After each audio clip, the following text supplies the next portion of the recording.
Баршаларыңызға ассалаумағалейкум. Мәжіліс депутаты Қайрат Балабаев үкіметке Қазақстандағы зейнеткерлердің несиесін түгел кешіруді ұсынды. Ол бұл ұсынысты премьер-министрдің орынбасары Ермек Көшербаевқа жолдаған депутаттық сауалында айтты.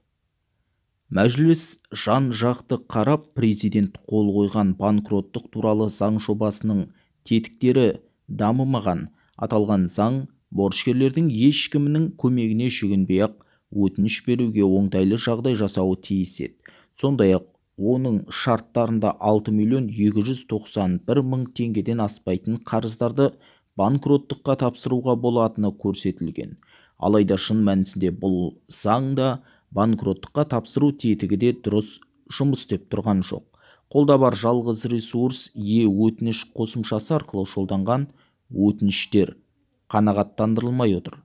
Соның салдарынан өмір бойы бейнеттеніп, зейнеткерлікке шыққан зейнеткерлер зейнетақысынан қағылып жатыр дейді Қайрат Балабиев. Бұл ретте бар жоғы 30.000 теңге шамасындағы зейнетақысы картасына түспей жатып, банктердің қолында кететін зейнеткерлердің мәселесін көтерді.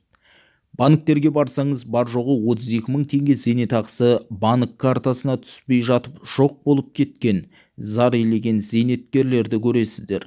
Жағдайды зерттесек, зейнетақы кіріс көзі болып саналады және зейнетақы әлеуметтік қорғалған есепшот санатына жатпайды.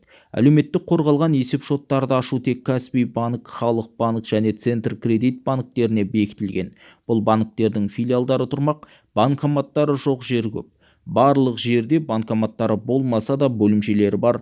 Қазпошта әлеуметтік қорғалған есепшоттарды ашуға болатын тізімге енбеген. Бұл қасақана жасалған әрекет емес пе дейді депутат мырза. Оның айтуынша, микроқаржы ұйымдары айлықтан айлыққа деп аз ақша беріп алдап айналдырған 30.000 теңгені төлей алмаса да, оған 10 еселеп өсім қосып қарызға батырып жатыр.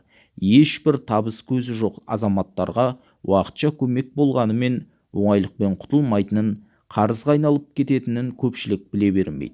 Бірақ бұл біздің Бұқараның тоқтығын көрсетпейді. Біздің партияның қарызсыз қоғам жобасының аясында азаматтардың қаржылық сауаттылығы арттырылып жатыр.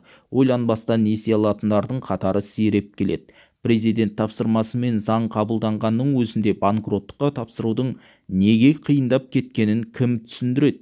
Зейнетақы қорынан қомақты қаржыны алып, ел игілігі үшін пайдаланып жатқандықтан зейнетақыны кіріс көзі деп санау ұят емес пе деген сұрақтың жауабын таппаған.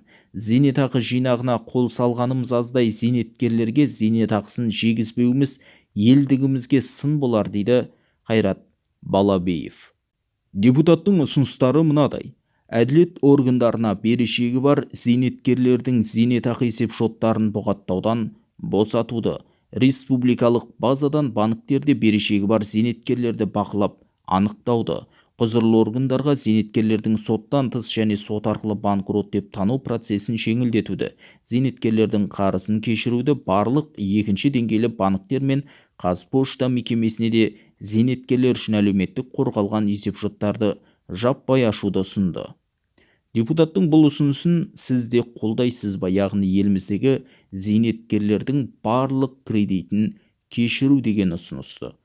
Төмендегі комментарийге пікір қалдырыңыз, каналға жазылып қолдау білдіруді ұмытпаңыз.